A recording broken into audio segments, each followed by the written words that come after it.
There are things that happen in American courtrooms that never appear in any official transcript. The transcript records the charges, the testimony, the verdict, and the sentence.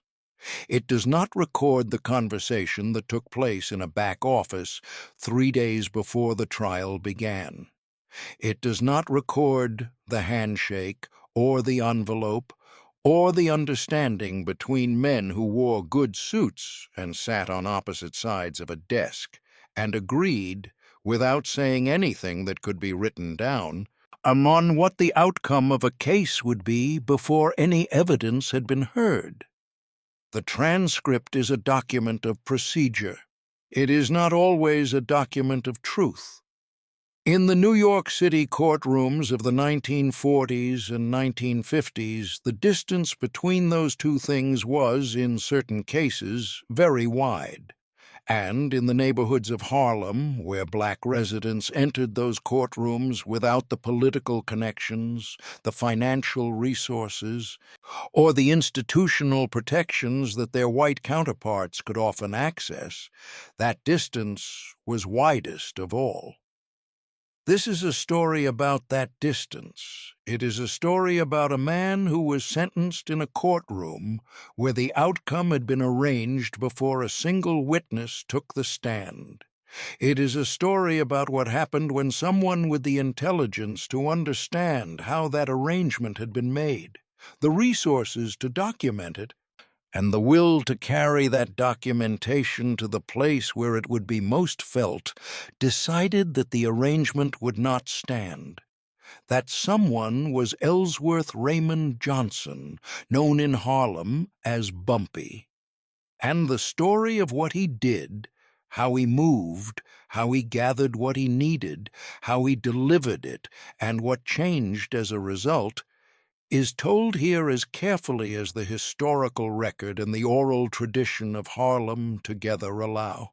At the precise year of the incident at the center of this account is not established with the certainty that a court docket would provide. Historical accounts drawn from community oral tradition, from the recollections of Harlem residents who lived through the period, and from biographical research compiled primarily by Mamie Johnson, who was Bumpy Johnson's wife, and who spent years documenting his life and the life of the community he inhabited, place this episode in the late 1940s. Most likely in the period between 1946 and 1952. This is a range, not a date, and that uncertainty is acknowledged here rather than papered over with false precision. What the oral tradition preserves with consistency is not the date, but the architecture of what happened, the shape of the injustice, the nature of the response, and the quality of the outcome. These details are consistent across accounts, and they are consistent with the documented historical context of New York's court system during that period. This narrative proceeds on that basis. The city in the late 1940s was a particular kind of place. The Second World War had ended, and New York had emerged from it as the undisputed capital of the American century. The largest city on the continent, the home of the United Nations, the financial center of the world, at the place where every ambition of the post-war order seemed to be physically concentrated in the glass and steel and stone of its skyline. For white New Yorkers of the middle and upper classes, the post-war period was one of expanding possibility. The GI Bill was sending veterans to college and into suburban homeownership. The economy was growing. The future felt, for the first time in 20 years, like something that could be planned toward rather than merely survived. For black New Yorkers, and for the residents of Harlem in particular, the post-war expansion arrived unevenly and often not at all. The GI Bill, in its actual administration, was structured and applied in ways that systematically denied its benefits to black veterans.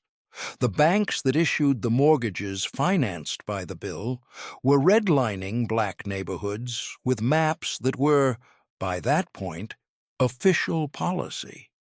The labor unions that protected the wages of the white working class maintained exclusionary policies that kept black workers out of the trades where the best wages were being earned.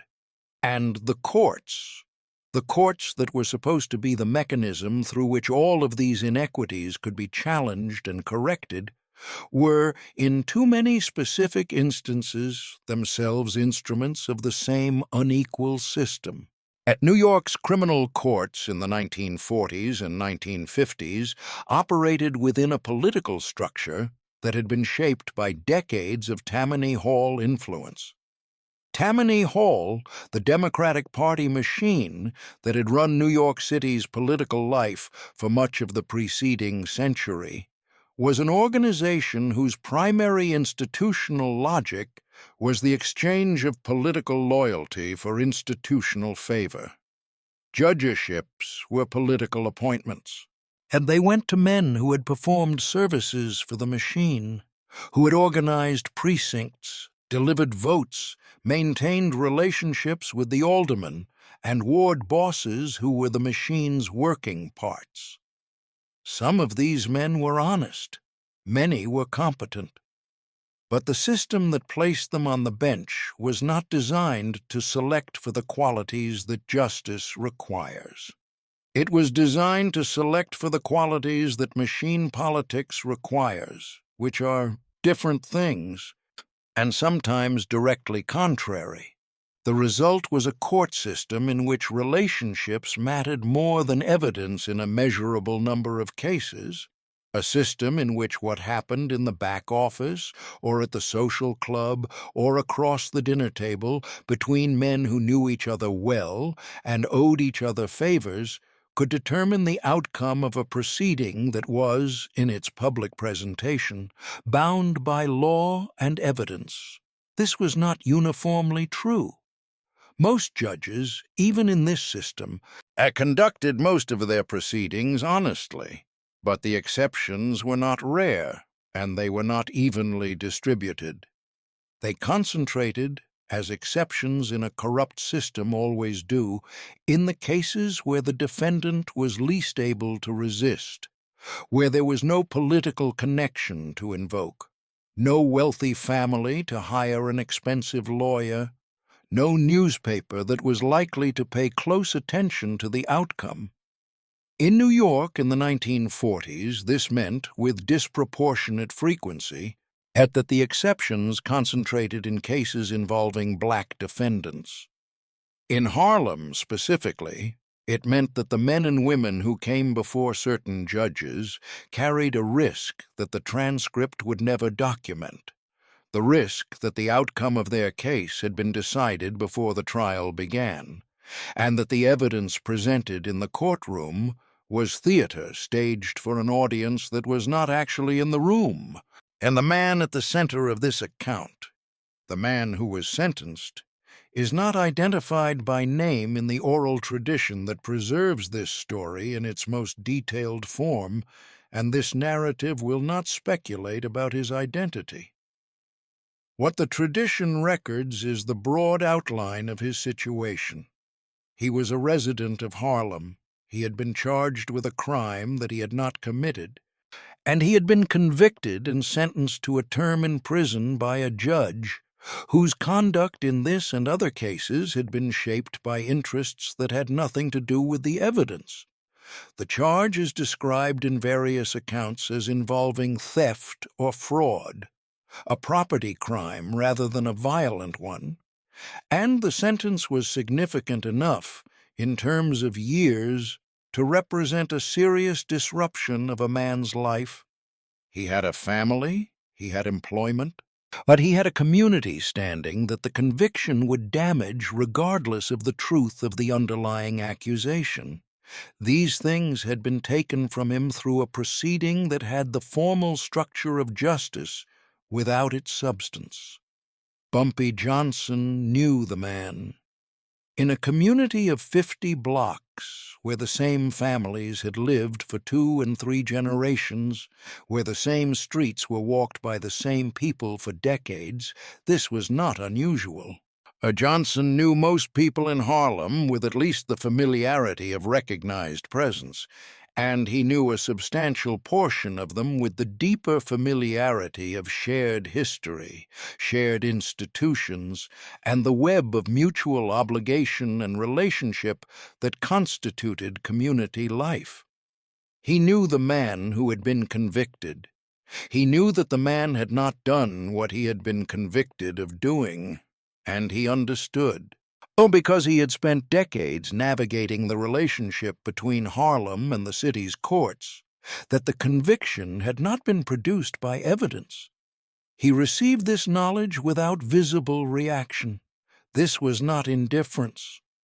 Those who knew Bumpy Johnson well in this period describe consistently a quality of internal stillness, a capacity to receive information about injustice without performing the emotional response that the injustice warranted.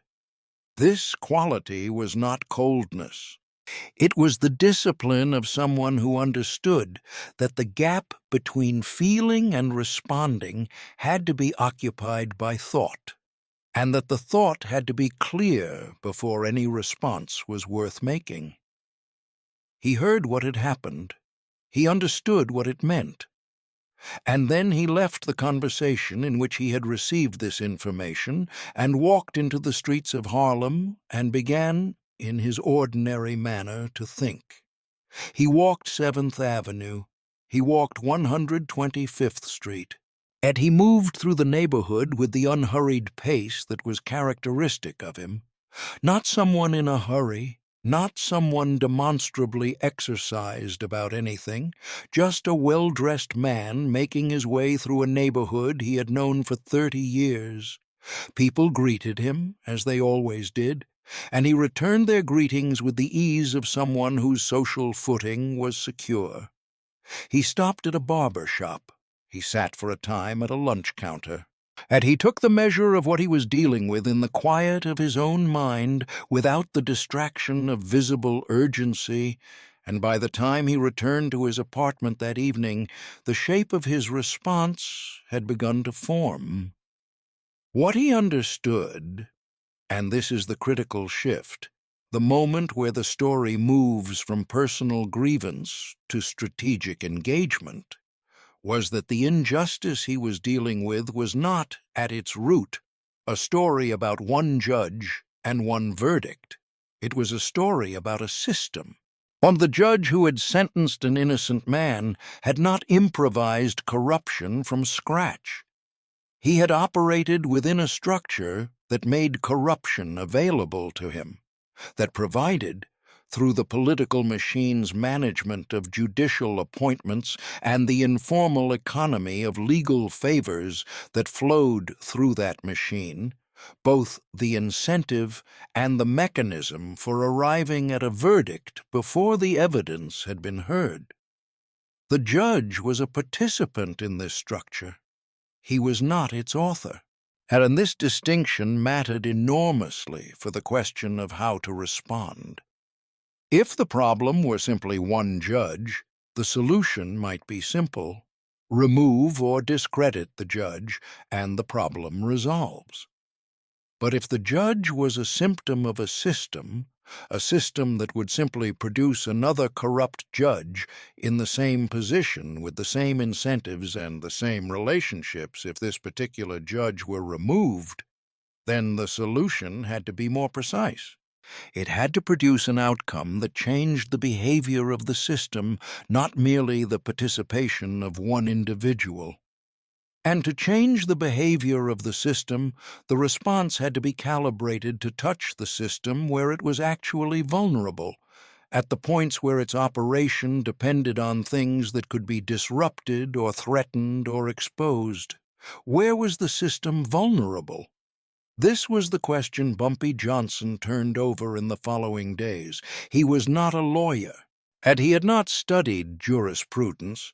But he had spent decades navigating the relationship between Harlem and New York's institutional power structures, and that navigation had given him an education in how those structures actually worked, not as they presented themselves formally, but as they operated in practice.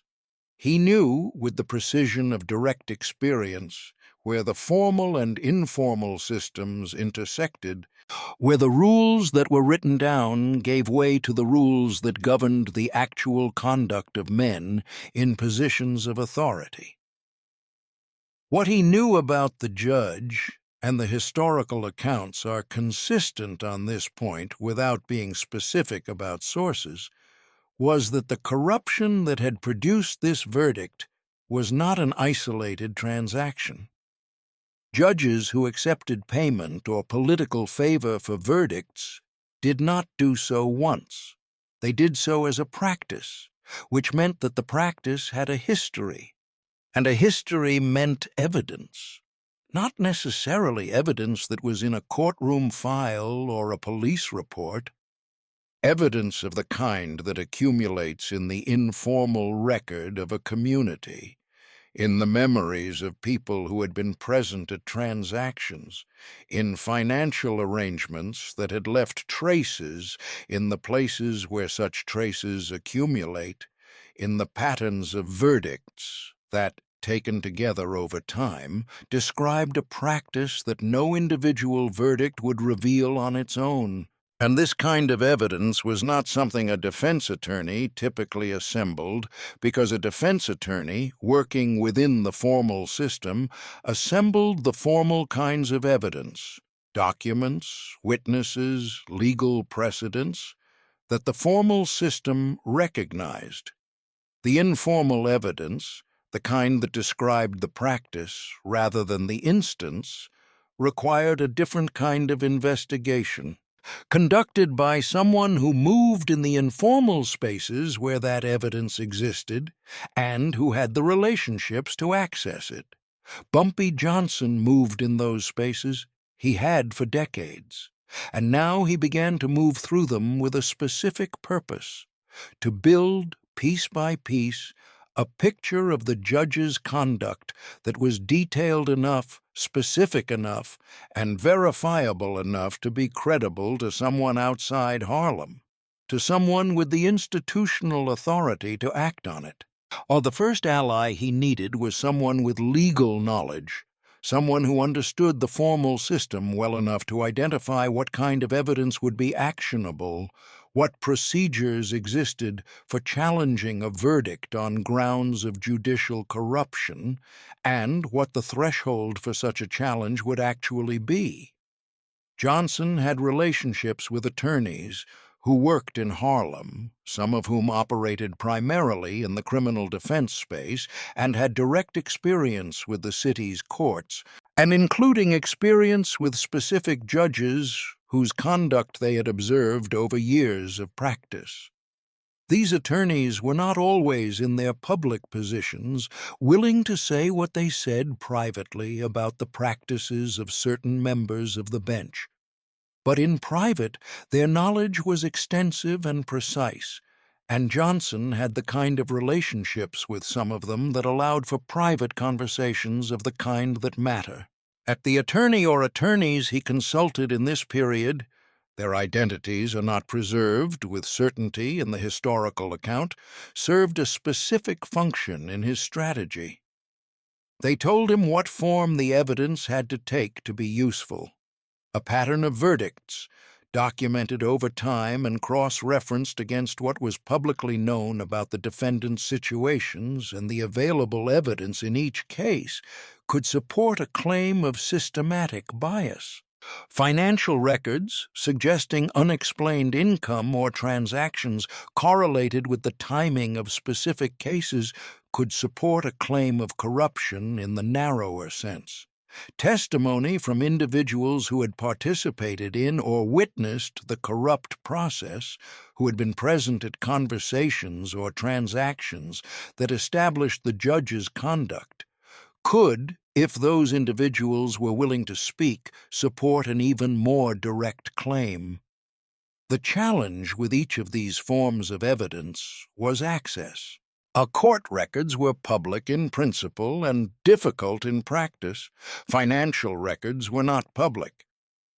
Testimony from participants in corrupt arrangements was the most powerful form of evidence and the hardest to obtain, because the people who could provide it had their own exposure to manage and would not speak without a strong reason. Bumpy Johnson's value in the construction of this case was his access. He moved in the world where the informal transactions of the court system were visible. And he was known and trusted by people who had been present at the margins of those transactions. Clerks, bail bondsmen, lower-level fixers who operated in the space between the criminal world and the legal one, people whose occupational lives had brought them into contact with the judge's conduct in ways that left them with specific, verifiable knowledge. These were not people who would walk into a prosecutor's office, but they were people who would talk to Bumpy Johnson because they knew him, because they trusted his discretion, and because in the world in which they operated, his word about how information would be used carried weight.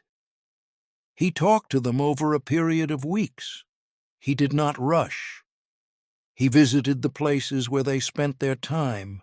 He had the conversations in the way that conversations of consequence are had in that world, not as formal interviews, but as extensions of ordinary social interaction, in the course of which specific facts were shared and specific recollections were recorded in the only way available to Johnson, which was in his memory and in the notes he kept, the existence of which is attested to in biographical accounts. He was also, during this period, watching the man who had been wrongly convicted. The man was in prison. His family was in Harlem, managing in his absence.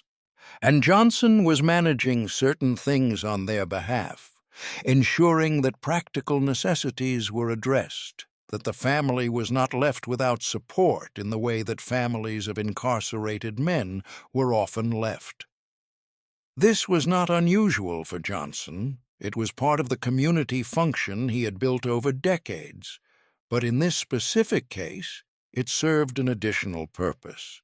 It maintained the family's connection to the effort on the outside, and it ensured that the man's situation remained immediate and personal for Johnson in a way that kept his attention on the strategic problem rather than allowing it to drift.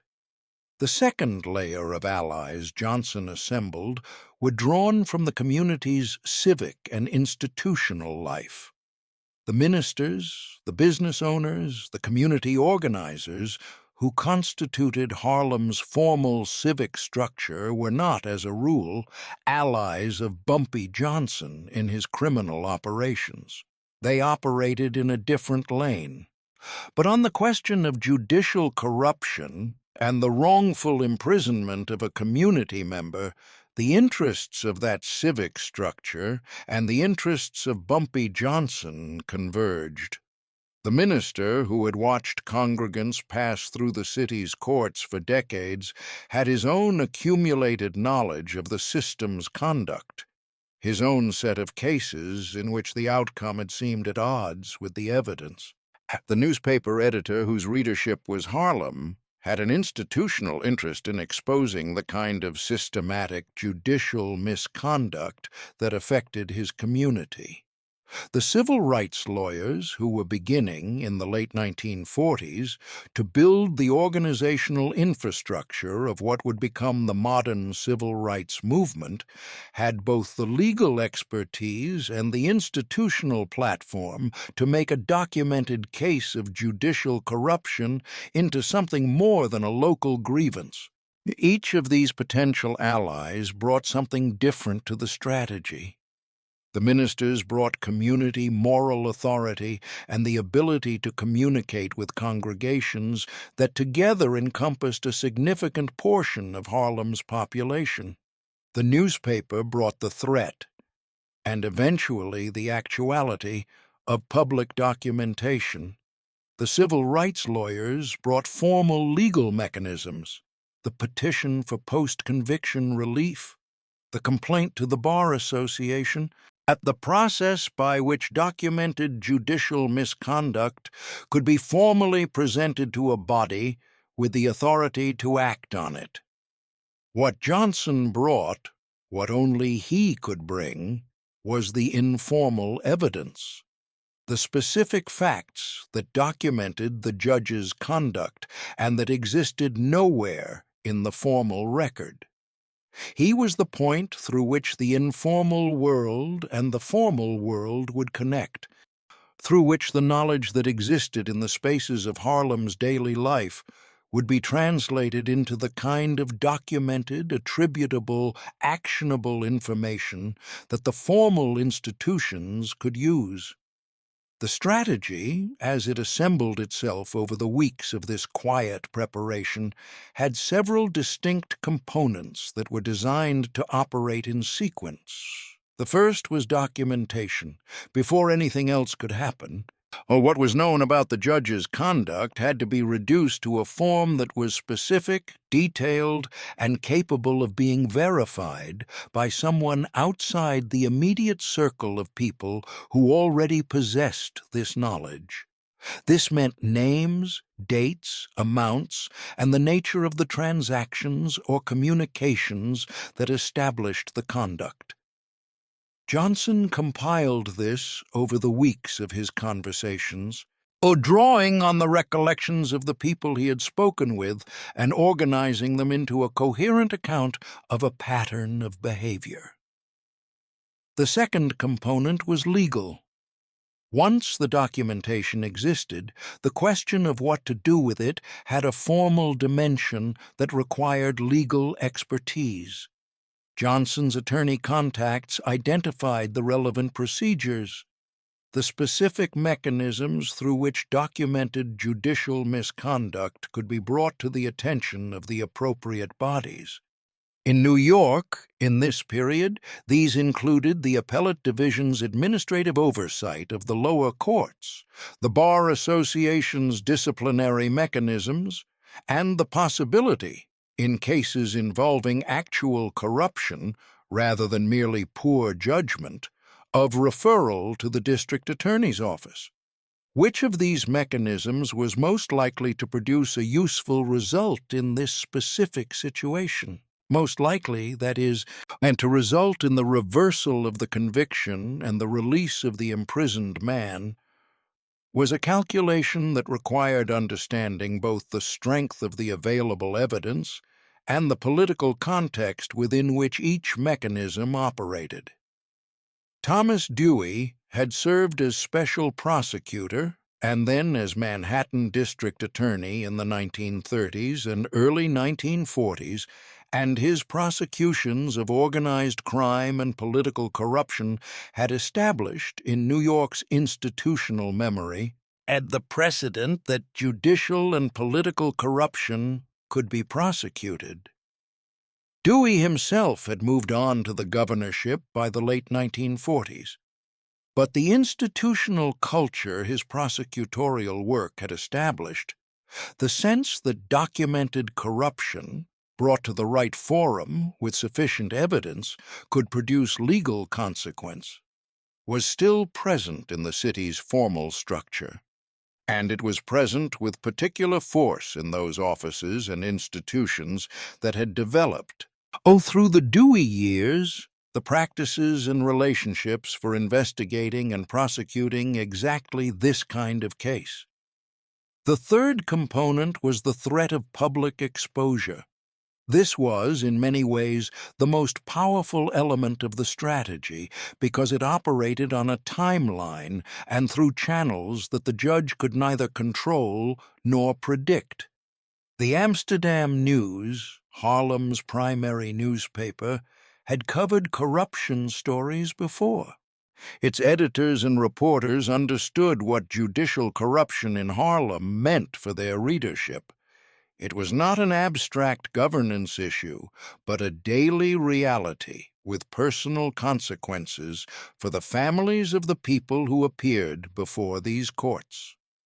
A well-documented story of a specific corrupt verdict with named parties and specific facts was exactly the kind of journalism the Amsterdam News existed to publish. At the threat of that publication, the knowledge that a documented account of the judge's conduct was in the hands of people who had the platform to publish it and the institutional interest to do so was a form of pressure distinct from any legal proceeding. Legal proceedings operated on legal timelines. A newspaper story operated on a newspaper's timeline, which was faster and whose publication could not be enjoined by the party being exposed, at least not in time to prevent damage.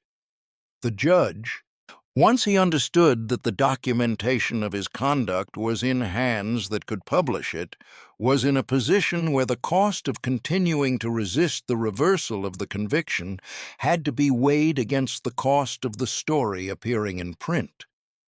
These were different costs, and together they created a pressure that was harder to manage than either one alone. The fourth component was the most direct, and it is the element that gives this story its particular character in the oral tradition of Harlem. Having assembled the documentation, having secured the legal framework for presenting it, and having established the journalistic relationship that constituted the threat of public exposure, Bumpy Johnson went to the judge's home.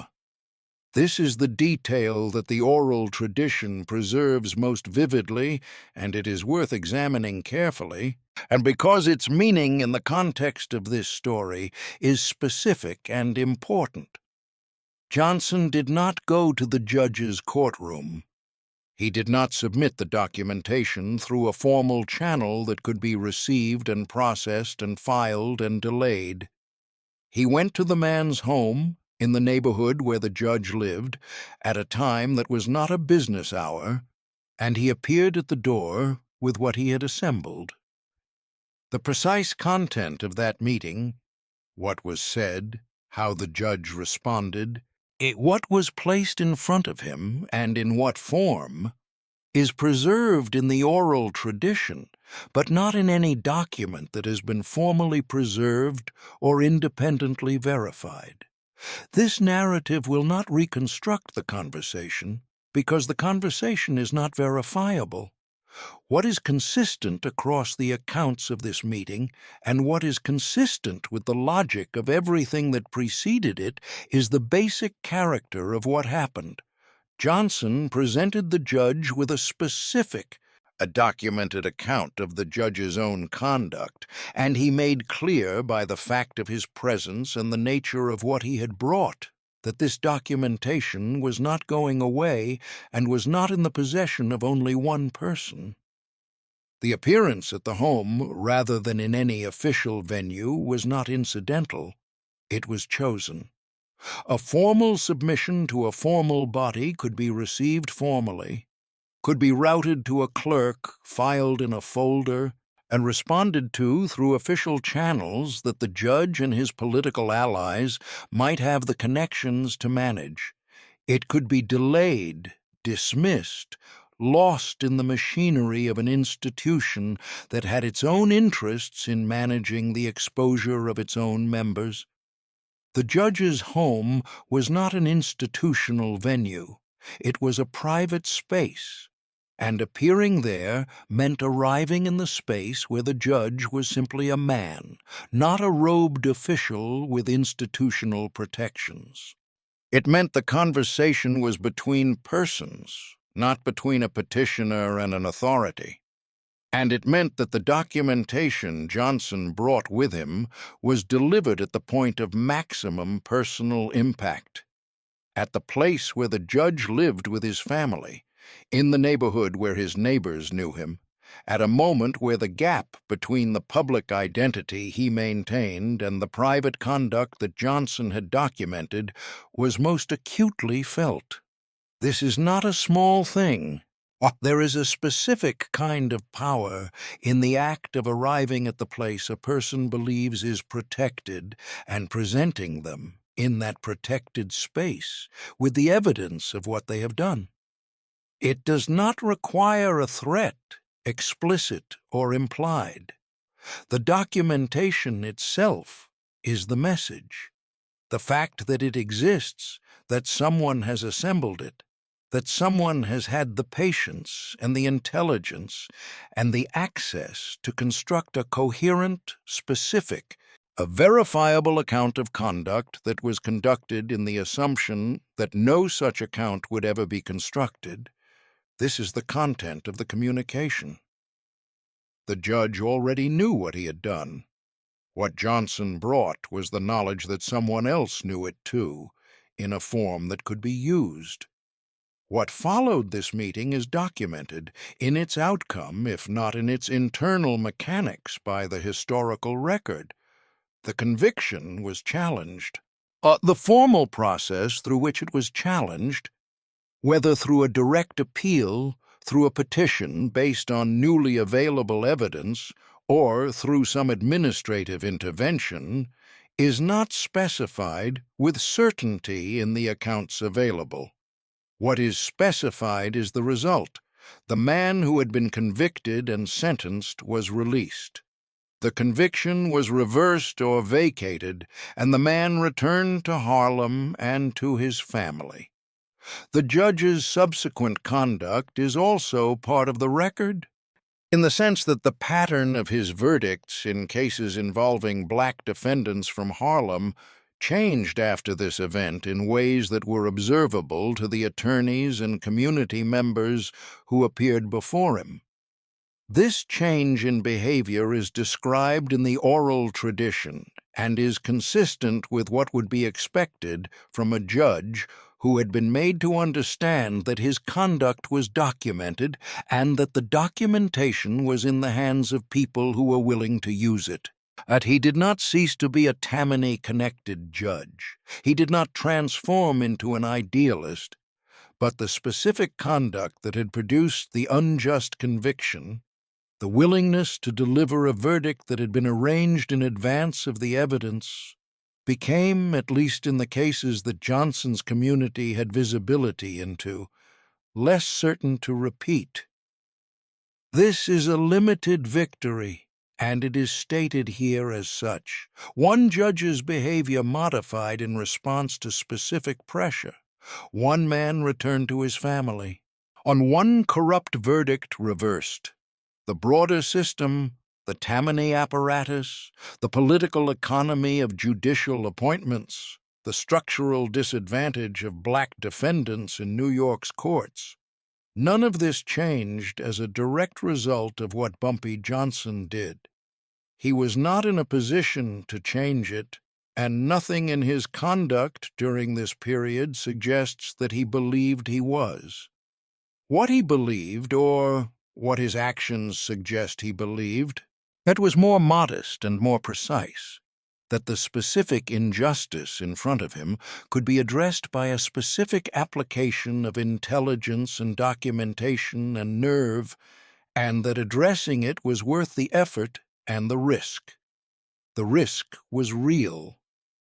Bumpy Johnson was, at the time of this event, a man already known to law enforcement, already the subject of ongoing surveillance and periodic arrest by the federal and city authorities who had been pursuing him for years.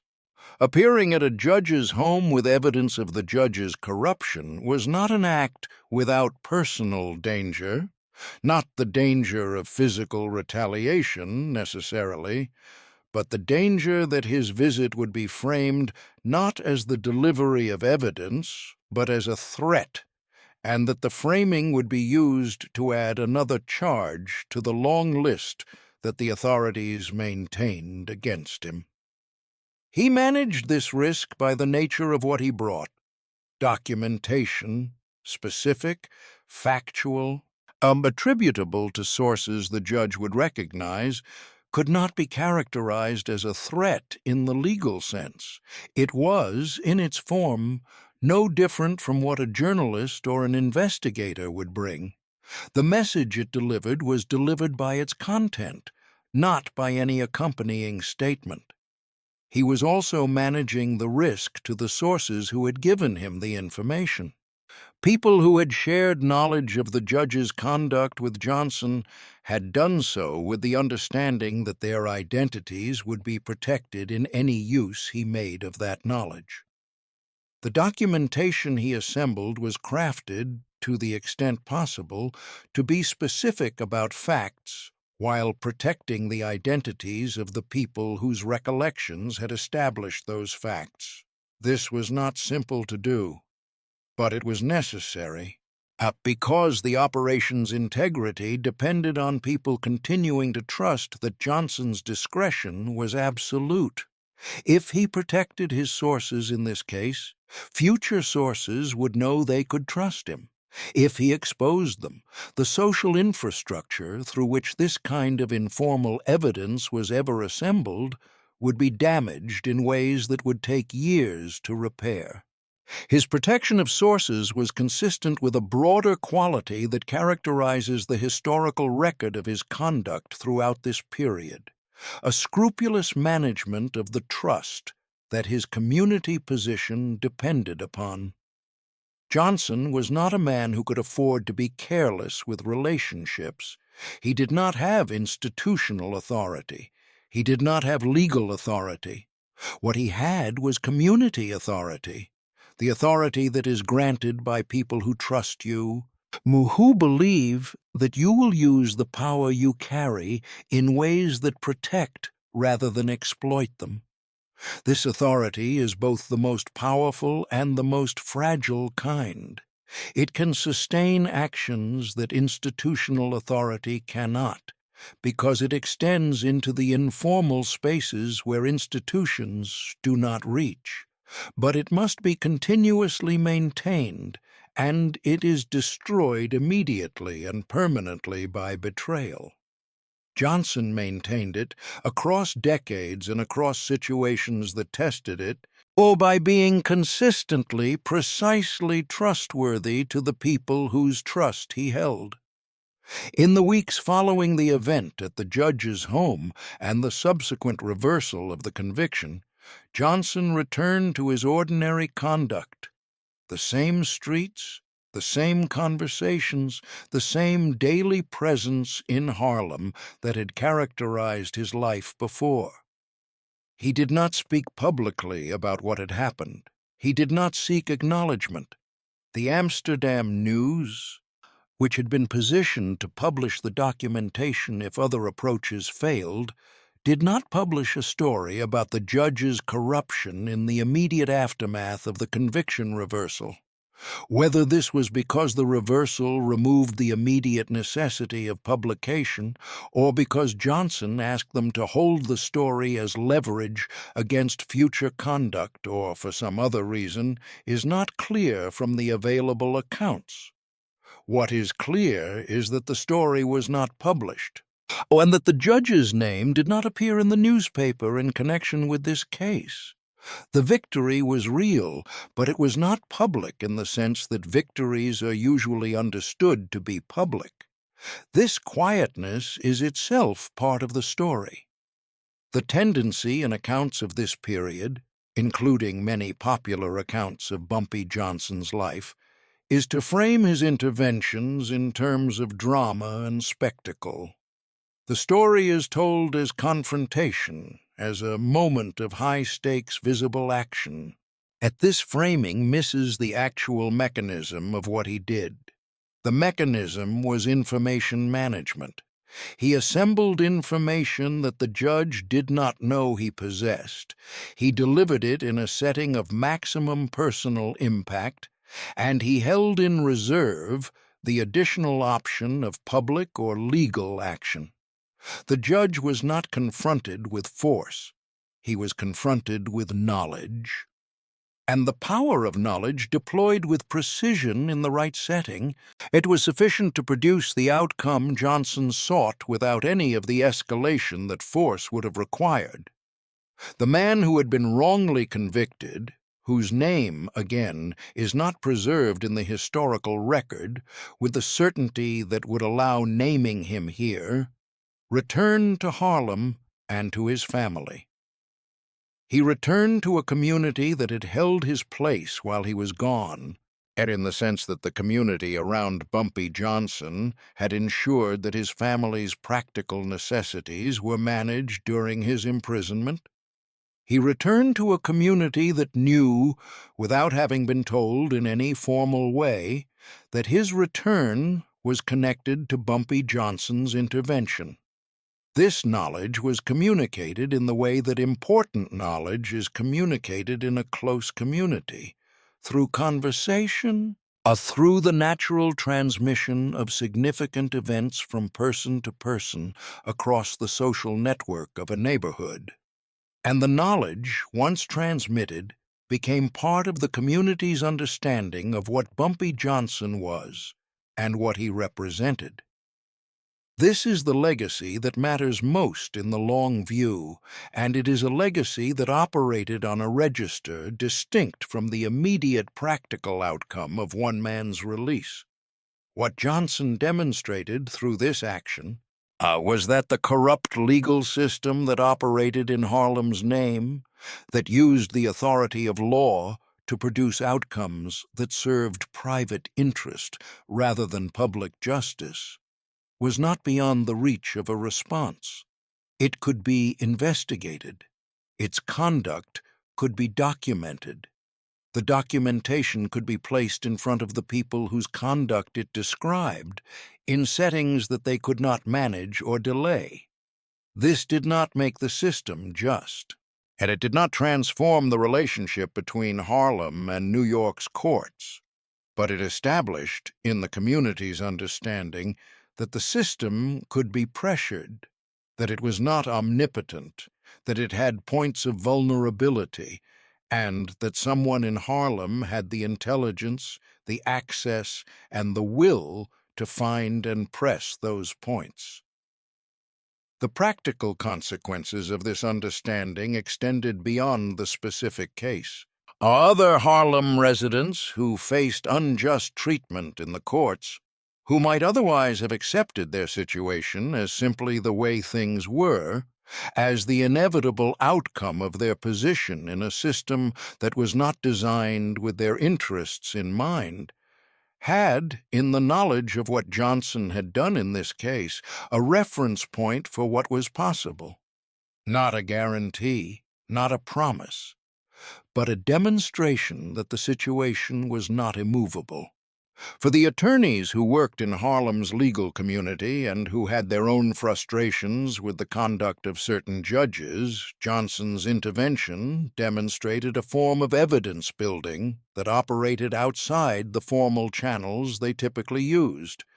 The informal evidence that Johnson assembled, the knowledge held by people in Harlem's daily life who had visibility into the judge's conduct, was not evidence that a defense attorney, operating within the formal structure of a case, typically had access to or was positioned to collect.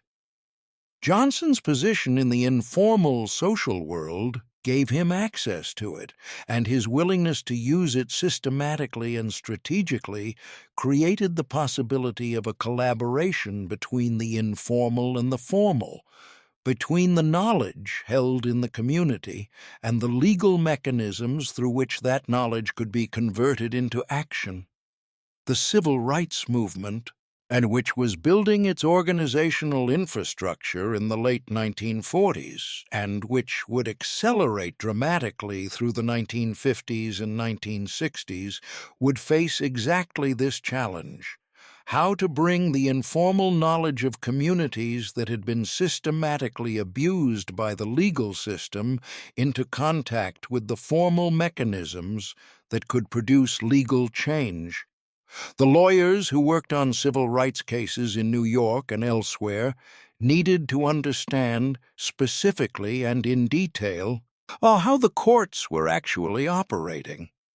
Not how the law said they should operate, but the actual conduct of actual judges in actual cases. This knowledge lived in communities. It was held by the people who had passed through those courts, who had watched family members pass through them, who had observed the gap between formal law and actual practice. Johnson's work in this case was, among other things, a model for how that knowledge could be systematically assembled and strategically deployed. His relationship with the legal institutions of Harlem's emerging civil rights community was not simple or without tension. He was a criminal figure, and the civil rights movement's formal leadership was careful about its associations with criminal figures for reasons that were both principled and strategic. Being associated with organized crime was a liability that opponents of civil rights could use to discredit the movement's work. Johnson understood this, and by most accounts he was careful not to impose his association on institutions or individuals whose work required a public credibility that his own public identity complicated. He worked through intermediaries. He provided resources and information in ways that did not require his name to be attached to them. But his absence from the public record of civil rights organizing in Harlem does not mean his absence from its actual work. It means that the connection between what he did and what the formal institutions did was managed through the kind of informal relationship of mutual recognition, of shared interest, of complementary capacity, that does not leave the kind of documentary trail that historians most easily follow. The trail it leaves is in outcomes, cases that were challenged successfully, verdicts that were reversed, judges whose conduct changed in ways that were observable to those who practiced before them. A Bumpy Johnson would be sent to prison again after this period. The federal narcotics charges that would follow him through the 1950s and early 1960s would result in long sentences at Alcatraz and other federal facilities, and his time away from Harlem would test the resilience of the community infrastructure he had built. Some of it held, and some of it did not, which is the nature of structures built on personal relationships rather than institutional permanence. When he returned, and as he always returned, he found Harlem changed and changing, more politically organized, more directly engaged with the civil rights movement, more aware of the formal legal tools available to it than the Harlem of the 1940s had been. The work that he and others had done in the preceding decades, establishing through specific interventions that the corrupt legal system was vulnerable to pressure and documentation, was part of what had made that change possible. He died in Harlem on July 7th, 1968, at the Wells Restaurant on 7th Avenue. He had spent nearly 50 years walking those streets, navigating the relationship between his community and the structures of power that surrounded it, building and protecting a margin of autonomy within conditions that were not of his choosing and that he could not, by himself, transform. The story of the judge and the wrongly convicted man was one episode in that 50 years, one specific application of the qualities that characterized everything he did. He had assembled what he needed. He had moved when the time was right. He had appeared at the place that mattered, with the thing that mattered, and he had done it without noise and without performance, and the outcome was a man walking out of prison and back into Harlem and into his own life. That is the shape of the thing.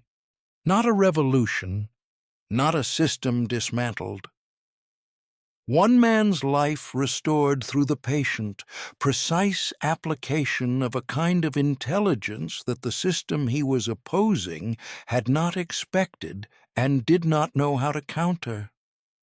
The intelligence of someone who understood that information, carefully assembled and strategically placed, was a form of power that did not require permission from the powerful to exercise.